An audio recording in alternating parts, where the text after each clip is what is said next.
पुणे में रहने वाले श्रीमती चंद्रकांता दिलीप परदेशी इनका अनुभव उनके ही शब्द में दे रहे हैं। श्रीमती परदेशी ने कहा, मेरी बहू सारिका मयूर परदेशी, इसके गर्भावस्था के वक्त 2000 साल का ये सही अनुभव है। पुणे में श्री साई बाबा का दांत संरक्षित किया हुआ साई मंदिर शिवाजी नगर एरिया में है। उसके नज़दीक ही एक रुग्णालय है, वहाँ बहू का नाम दर्ज करके रखा था। उसे डॉक्टर जब कभी जांच के लिए बुलाते थे तब हम पहले साई मंदिर जाते थे और बाद में रुग्णालय पहुँचते थे। सारिका के 9 मास पूरे होने के बाद पेट में बच्चे का विकास कैसे हुआ है ये देखने के लिए डॉक्टर ने सोनोग्राफी की। तब डॉक्टर ने चौंका देने वाला रिपोर्ट दिया कि सारिका के गर्भाशय में पानी ही नहीं है। इसका मतलब बच्चे के जान को खतरा है। हम सब डर गए, डॉक्टर भी चिंता में पड़ गए। फिर डॉक्टर ने उसी वक्त सारिका को एडमिट कर लिया और दूसरे ही दिन ऑपरेशन करने का निर्णय लिया। हम सारिका को एडमिट करके तुरंत ही शिवाजी नगर साई मंदिर में चले गए। वहाँ बाबा को उत्कट मन से प्रार्थना की और वहाँ की बाबा की उदी लेकर फिर से रुग्णालय में आ गए। अब हमारा पूरा भरोसा साई उदी पर था। हमने सारिका के माथे पर उदी लगाई और उसके तकिए के नीचे उदी की पुड़िया रखी। उसके बाद रात भर हम वहाँ बाबा का जाप करते रहे। सुबह डॉक्टर आए और सारिका की जांच की, तब उनको कोई शक हुआ। उन्होंने हमें फिर से सोनोग्राफी करने की सलाह दी।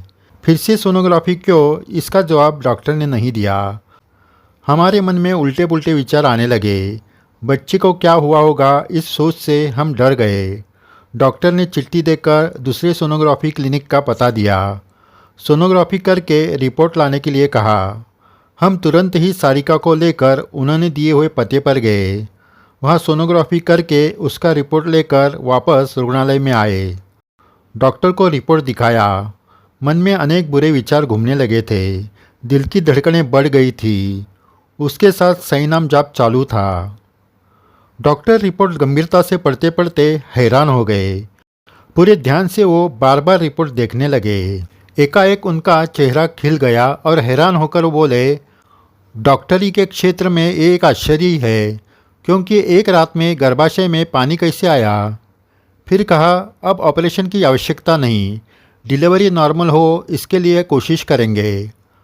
डॉक्टर ने हमें सारिका को घर ले जाने के लिए कहा। ये सब सुनकर हमारे आंखों में आंसू आ गए। श्री साई ने एक रात में ही सारिका के गर्भाशय में बच्चे के लिए पानी पहुंचाया था। डॉक्टर को ये पानी कैसे आया ये मालूम नहीं पड़ा, लेकिन हम जानते थे कि ये साई लीला है। फिर कुछ दिनों के बाद डॉक्टर ने दी हुई तारीख को सारिका को रुग्णालय में एडमिट किया। बाबा की उदी उसके पूरे शरीर पर लगाई। डॉक्टर ने डिलीवरी नॉर्मल करने की कोशिश चालू की। उसके लिए उन्होंने इंजेक्शन दिया, पर उसका कोई असर नहीं हुआ। थोड़ी देर बाद और इंजेक्शन दिया, फिर भी कोई असर नहीं हुआ। डॉक्टर चिंता करने लगे। आखिरकार ऑपरेशन करने का निर्णय डॉक्टरों ने लिया। उन्होंने बाहर आकर हमें ये बात बताई। तब हम सब डर गए। मन में आया, बाबा सारिका की नॉर्मल डिलीवरी क्यों नहीं करवा रहे हैं, क्या कारण होगा। फिर डॉक्टरों ने ऑपरेशन के पेपर हमें दिए, उस पर हमने साइन की। हम बाहर श्री साई बाबा का जाप करते बैठे। थोड़ी देर बाद ऑपरेशन हुआ और सारिका ने बेटे को जन्म दिया। उसके जन्म के बाद बाबा ने नॉर्मल डिलीवरी क्यों नहीं की, इसका जवाब दिया। डॉक्टर ने हमें ऑपरेशन रूम के अंदर बुलाया। उस जन्मे हुए बच्चे को उन्होंने हमें दिखाया। देखा तो उसके गले में गर्भाशय की नली का फांस था। वो नली सिर्फ लपेटी नहीं हुई थी, कोई गले को गांठ मारे वैसे वो फंसी थी। अगर नॉर्मल डिलीवरी होते वक्त बच्चा गर्भ से बाहर आता तो उस नली का फांस बच्चे के गले में अटक कर उसके प्राण जाते। बाबा ने दोनों के प्राण बचाए थे। बाबा की इस लीला से हमारे आंखों से आंसू बहने लगे।